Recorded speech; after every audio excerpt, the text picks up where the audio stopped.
Suddenly there was a great earthquake, for an angel of the Lord descended from heaven, rolled away the stone and sat on it. His appearance was like lightning, and his clothes were white as snow. The gods trembled in fear of him and became like dead men. But the angel said to the women, "Do not be afraid, for I know that you are looking for Jesus who was crucified. He is not here, he has risen just as he said. Come see the place where he lay." Hey guys, Spencer Gurley here. Welcome to today's Daily Devo paired with Echo Bible Beats. At the end of today's Devo, you can watch today's full chapter set to music. Our scripture for today is found in Matthew chapter 28, verse 6. And it says, "He is not here, for he is risen, as he said. Come, see the place where he lay." When the women arrived at the tomb, they expected silence, sorrow, and finality. Instead, they were met with a declaration that changed everything. Jesus is alive. The resurrection didn't just mark a moment in history, it released an eternal echo that still fills the world today. Death was not the end of the story, and it never will be.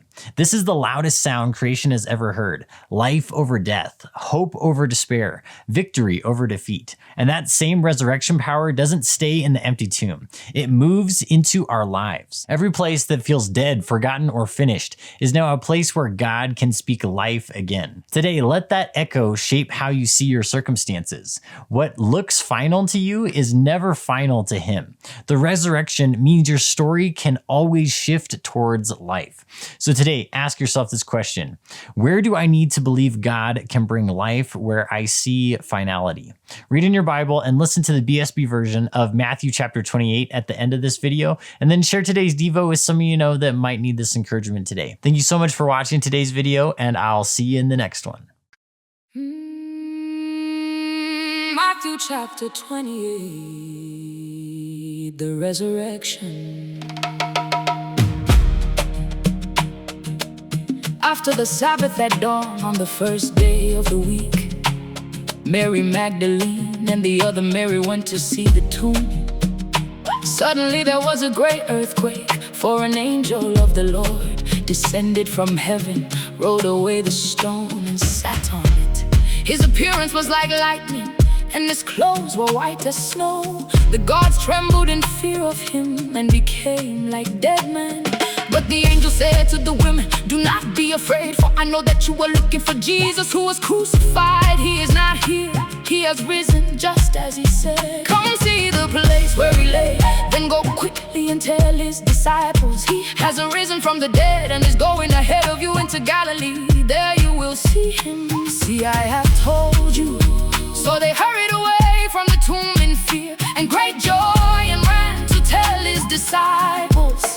Suddenly Jesus met them and said, "Greetings." They came to him, grasped his feet and worshipped him. "Do not be afraid," said Jesus. "Go and tell my brothers to go to Galilee.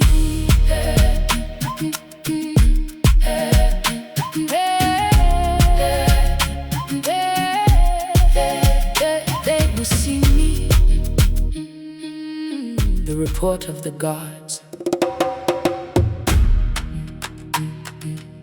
While the women were on their way, some of the guards went into the city and reported to the chief priest all that had happened. And after the chief priest had met with the elders and formed a plan, they gave the soldiers a large sum of money and instructed them, "You are to say his disciples came by night and stole him away while we were asleep. If this report reaches the governor, we will satisfy him and keep you out of trouble." So the guards took the money and did as they were instructed, and this account has been circulated among the Jews to this very day. The Great Commission.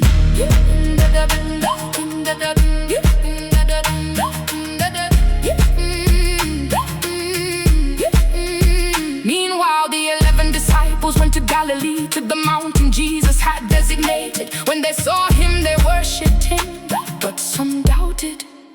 Then Jesus came to them and said, "All authority in heaven and on earth has been given to me. Therefore go and make disciples of all nations, baptizing them in the name of the Father and of the Son and of the Holy Spirit, and teaching them to obey all